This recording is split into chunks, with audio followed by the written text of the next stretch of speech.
Welcome to our new channel common soil. इसे सबसे पहले लाइक करना, सब्सक्राइब करना और बेल आइकन को दबाना।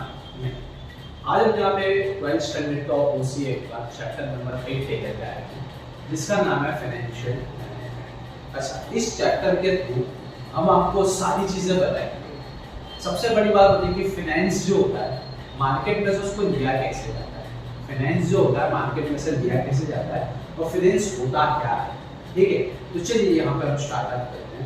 अब इसके पहले बोर्ड का वेटेज देख लेते हैं। तो बोर्ड का अगर वेटेज की बात करें तो सेक्शन ए के अंदर आपके 2 MCQs आएंगे, वो होगा question number 6 and question number 7। Second thing बात करेंगे सेक्शन बी के अंदर 1 मार्क्स का आपका आएगा क्वेश्चन, जो होगा क्वेश्चन नंबर 16। सेक्शन सी के अंदर 2 मार्क्स का आएगा हमारे वहां पर एक ही क्वेश्चन आएगा, जो होगा question number 29। And section D के अंदर 3 मार्क्स का एक आएगा, जो आपका होगा क्वेश्चन नंबर 42। अगर बोर्ड का मन चाहेगा तो इसमें और करके भी दे देंगे, मतलब कि आप या तो ऊपर वाला देखो या नीचे वाला देखो। टोटल इसका वेटेज 8 मार्क्स का है, तो वेटेज आप जरा उतार लेना और एंड तक के वेटेज को देखना। अब बात करेंगे हम आपका फाइनेंस की। फाइनेंस होता क्या है, तो सिंपल से टर्म के अंदर अगर आपको मैं बात करूं फाइनेंस मतलब के, तो भैया होता है मनी। ठीक है, पैसा। ठीक है, अब मान लो आपको कोई भी, मैं यहाँ नीचे लिख देता हूँ, देखना यहाँ पे मनी। अब मैं बात करेंगे टोटल मनी की, लेकिन मैं उसको बिजनेस के टर्म्स में फाइनेंस की बात करूंगा। अब फॉर एग्जांपल आपको नया बिजनेस स्टार्टअप करना है, यू आर द ओनर। ठीक है, आपने नया बिजनेस स्टार्टअप करा, आप उसके ओनर, और आपने अपने घर से कुछ पैसे लेकर के आए, जिसे अपने कहेंगे कैपिटल।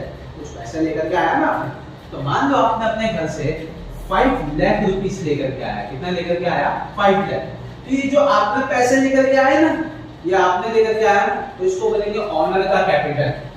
ऑनर का अपना खुद का मनी हुआ ना, तो अपने क्या बोलेंगे बिजनेस के टर्म में, उसको बोलेंगे ऑनर्स कैपिटल। देखो मैं कैपिटल का शॉर्ट फॉर्म देख रहा हूँ, समझ में आ गई बात। अब भाई जब भी हम ऑनर्स कैपिटल, एक चीज हमेशा ध्यान रखना, जब भी हम पैसा लेकर के आते हैं तो उसको लगाने का कहाँ है ध्यान रखना। जब भी हम पैसा लेकर के आते हैं तो उसको कहाँ लगाएंगे, तो हमेशा एक चीज माइंड में ध्यान रखना। तो सबसे पहले बिजनेस स्टार्टअप करते हैं तो हम ऑनर्स के अंदर लैंड को परचेस करेंगे। जमीन चाहिए ना, जमीन के चाहिए ना, जमीन के ऊपर क्या बनाएंगे, अपने बिल्डिंग बनाएंगे ना। उसके बाद में हम क्या बनाएंगे, अंदर फर्नीचर काम करवाएंगे ना। तो ये सब क्या है, ये वन टाइम आप करवाओगे जब आप बिजनेस स्टार्टअप करें, तो ये वन टाइम को अपने यहां पर कहते हैं फिक्स्ड कैपिटल। क्या बोलते हैं बेटा? Fixed capital. ध्यान रखना, जब भी ऑनर बिजनेस में मनी लेकर के आता है तो उसको कहां पे लगाया जाता है, तो उसको फिक्स्ड कैपिटल में लगाया जाता है। तो फिक्स्ड कैपिटल आपको याद ना रहे तो सिंपल सी बात है, भाई तुम खुद ऑनर हो, तुमने पैसा लेकर के आया, जमीन खरीदी, बिल्डिंग बनाया, उसके ऊपर छोटी मोटी कुछ भी चीजें बना दी, फर्नीचर काम कराया। अब इसको तुम बार बार थोड़ी करोगे, बार बार थोड़ी करोगे, लॉन्ग टर्म तक वही जमीन रहेगी, वही बिल्डिंग रहेगी, वही फर्नीचर रहेगा। उसको बोलेंगे फिक्स्ड। जो चीज फिक्स्ड है, और ऑनर का पैसा हमेशा फिक्स्ड में ही लगाया जाता है। आगे बताऊंगा क्यों लगाया जाता है, ये ध्यान रखना। ये क्लियर हो गया? ठीक है, अब हम बात करेंगे कि भाई 5 लाख रुपीस तो हमने लगा दिया, अब बिजनेस को चलाने के लिए और पैसा चाहिए ना, चाहिए कि नहीं चाहिए। अब मान लो बिजनेस को चलाने के लिए आपको और पैसा जो चाहिए 3 लाख रुपीस। कितना चाहिए यहाँ पर? 3 लाख रुपीस। नीचे लिखता हूं मैं रिक्वायर्ड। ठीक है बेटा, 3 लाख रुपीस आपको चाहिए। ठीक है, अब 3 लाख रुपीस कौन देगा? ना रिश्तेदार तो देंगे नहीं। ठीक है, तुम कहीं से भी लेकर जाओ, कहीं से भी। ठीक है, तो मान लो आप बैंक के थ्रू लेकर के आए, मान लो आप वहां पर कोई भी आपके फ्रेंड्स के थ्रू लेकर के आए कुछ पैसे, मान लो आपने कुछ शेयर्स निकाल लिया, मान लो आपने कुछ वहां पर डिफरेंट सोर्स ऑफ मटेरियल से लेकर गया, मतलब there are many source of material. कुछ भी तरीके से आप ये 3 लाख रुपीस लेकर के आओगे, जो रिक्वायर्ड है। क्या है आपकी? रिक्वायर्ड। ठीक है, अब इतना पैसे की आपको रिक्वायरमेंट है तो उसको पूरी तो करना पड़ेगा। तो चारों बाजू से आपको 3 लाख रुपीस मिल गए, बैंक से भी मिल गए, फ्रेंड से भी मिल गए, शेयर के थ्रू भी मिल गए और अदर सोर्स से भी मिल गए। तो ये जो चारों बाजू से जो पैसे मिले, तो मतलब आपने लिया, और ये पैसे को अपने बोलेंगे बोरोड कैपिटल। क्या बोलेंगे बेटा? BORROWED। बोरोड कैपिटल का मैं शॉर्ट फॉर्म देता हूं। ठीक है, ये तुमने बोरो करा है। क्या करा है? बोरो। और हमेशा ध्यान रखना, ऑनर्स कैपिटल करता बोरोड कैपिटल हमेशा कम होना चाहिए। क्या होना चाहिए? कम। सामने से तुम कम लो, ज्यादा मत लो, क्योंकि जब प्रॉफिट होगा ना तो देने में ज्यादा आएगा। क्या आएगा? देने में ज्यादा आएगा और अपने हिस्से में कुछ ना आएगा। इसीलिए बोरोड हमने कितना लिया? 3 लाख रुपीस लिया। अब आप भी जानते हो जब भी कोई भी चीज बोरो करते हैं तो उसको रिटर्न करना हमारी जिम्मेदारी है। बिना रिटर्न करे हमारा छुटकारा हो सकता नहीं है। लेकिन रिटर्न कैसे करेंगे? तो जिसके पास से जैसा पैसा लिया है, कुछ को इंटरेस्ट देंगे, कुछ को डिविडेंड देंगे, कुछ को प्रॉफिट देंगे, कुछ को ऐसे ही दे देंगे, एक्सेट्रा, बहुत सारी चीज है। ठीक है, तो ये हो गया। अब बोरोड कैपिटल तो हमने ले लिया, किस लिए लिया? बिजनेस चलाने के लिए। तो क्या चलाने के लिए? तो वर्किंग करने के लिए। तो इसीलिए बोरोड कैपिटल को हमेशा वर्किंग कैपिटल में लगाया जाता है। वर्किंग कैपिटल एटले मतलब क्या? तो वर्किंग कैपिटल का मतलब होता है डे टू डे एक्सपेंस। ध्यान रखना है, डे टू डे एक्सपेंसेस को अपने क्या बोलेंगे? Working capital. रोजिंदा डे टू डे एक्सपेंस में क्या क्या होता है? तो रॉ मटेरियल्स तुमने परचेज कर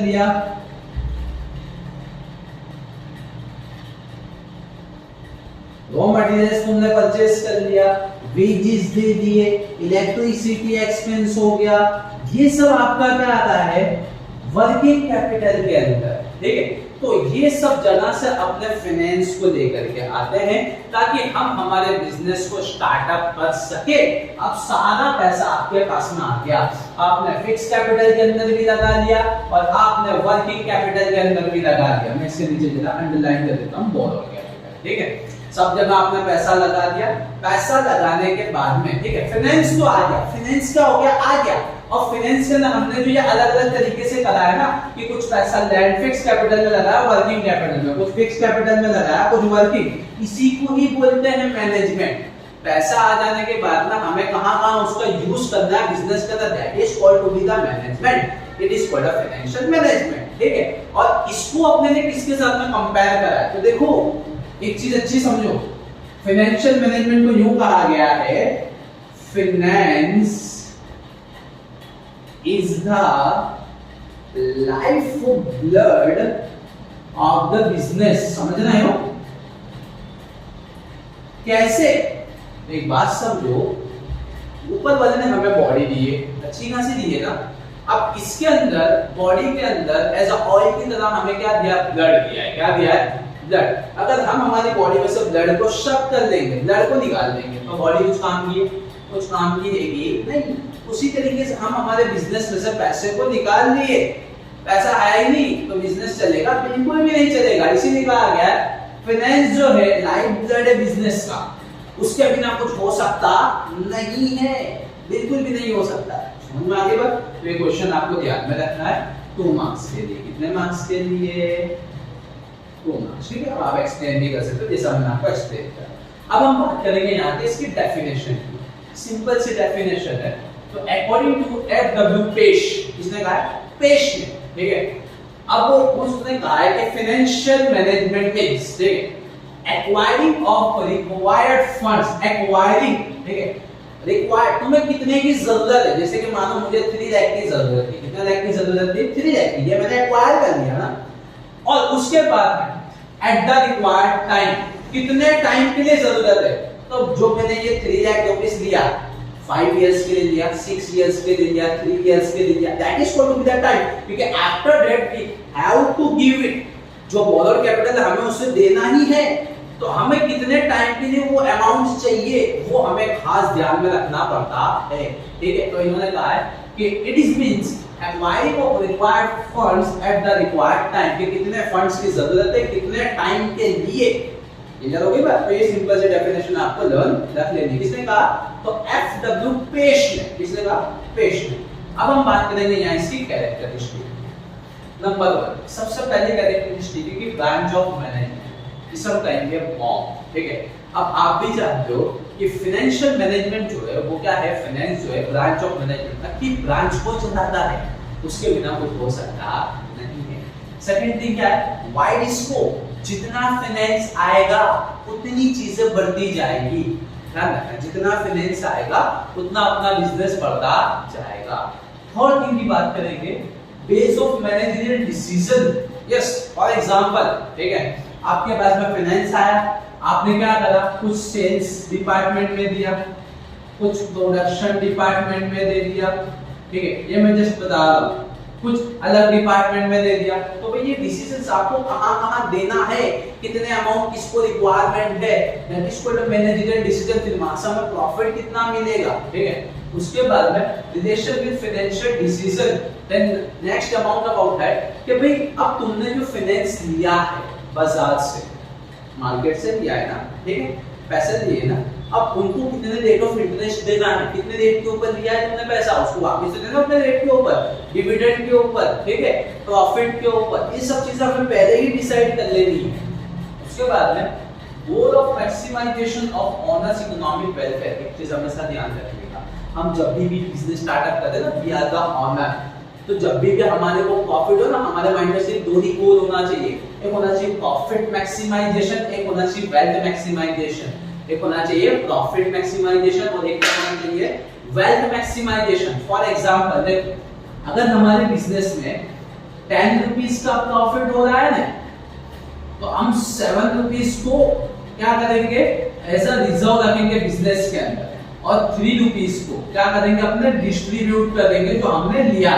अब ये 7 रुपीस के अंदर से 5 रुपीस को अपने क्या करेंगे, री इन्वेस्ट करेंगे। क्या करेंगे बेटा, री इन्वेस्ट। ध्यान रखना भाई, 10 रुपीस प्रॉफिट हुआ, 7 रुपीस रिजर्व रखा, 3 रुपीस डिस्ट्रीब्यूट कर दिया, जिससे लिया था उसको दे देंगे, ठीक है। ये अपना एक तरफ अपना बोरोड कम होता जा रहा है और अपना प्रॉफिट बढ़ता जा रहा है। और उसी के बाद में अब देखो 7 रुपीस के अंदर से 5 रुपीस अपने ने री इन्वेस्ट करा बिजनेस के अंदर। री इन्वेस्टमेंट पॉलिसी तो समझ में आ रही है ना, क्योंकि करना जरूरी है। और 2 रुपीस को रिजर्व में रखा था कि वो लेना चाहिए, फ्यूचर में कभी भी काम में आएगा।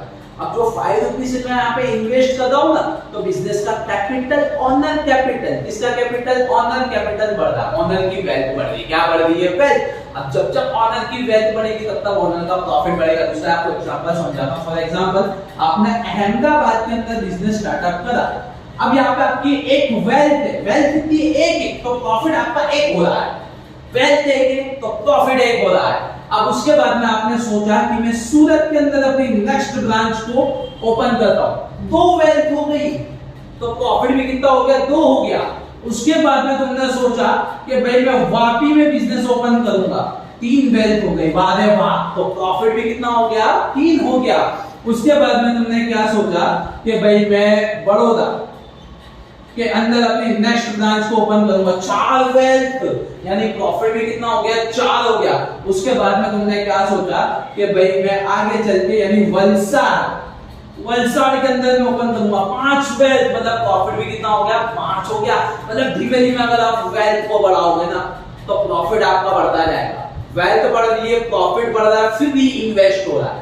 वेल्थ बढ़ रही है, प्रॉफिट बढ़ रहा है, फिर री इन्वेस्ट हो रहा है। वेल्थ बढ़ रही है, प्रॉफिट बढ़ रहा है, फिर री इन्वेस्ट हो रहा है। मेरे साथ में कहना, वेल्थ बढ़ रही है, प्रॉफिट बढ़ रहा है, फिर क्या हो रहा है, री इन्वेस्ट हो रहा है। उसी के साथ साथ में प्रॉफिट बढ़ रहा है। किसका प्रॉफिट बढ़ रहा है, ऑनर का। किसका प्रॉफिट बढ़ रहा है, ऑनर का। दुनिया में जो इतने बड़े रिचेस्ट पर्सन है ना, वो यही सोचते हैं, वो यही तरीके से करते हैं। एलन मस्क का नाम सुना है ना, एलन मस्क एक ऐसा इंसान है, वो क्या सोचता है, पहले तो 10 साल का प्लान बनाता है, 10 साल का प्लान बनाने के बाद उसको क्या सोचता है, ये 1 साल में कंप्लीट कैसे होगा।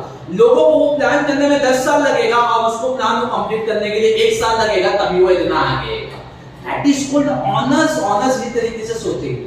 ये क्लियर हो गया ना। अब उसके आगे हम आगे बढ़ते हैं कि relation with other areas of management. Yes, हमें हमारे फाइनेंस जो पैसा है ना, हमें हमारे बिजनेस का, इंटरनल बिजनेस का अलग अलग जो एरियाज होते हैं, production department, sales department, administrative, purchase, personnel, ये सारे लोगों को अपने को ध्यान में रखना है और जहां जहां जरूरत पड़े वहां वहां पैसे उन्हें देते जाना है, वर्किंग के अंदर लगाना है, ठीक है। तो we have to bound the relation, coordination. And the last one is about it कि फाइनेंशियल मैनेजमेंट को हमने डिवाइड करा 2 पार्ट में, फिक्स्ड कैपिटल में, वर्किंग कैपिटल में। एक और बार रिपीट करता हूं, फिक्स्ड कैपिटल मतलब जो फिक्स्ड रहने वाला है, जिसे अपने ओनर्स कैपिटल भी कहते हैं, ठीक है। लैंड हो गया, देन बिल्डिंग हो गई, फर्नीचर हो गया, एक्सेट्रा जो मैंने आपको बताया। इसे अपने एज अ ऑनर्स कैपिटल भी कहते हैं, और वर्किंग कैपिटल मतलब day to day expense, day to day expenses, ठीक है।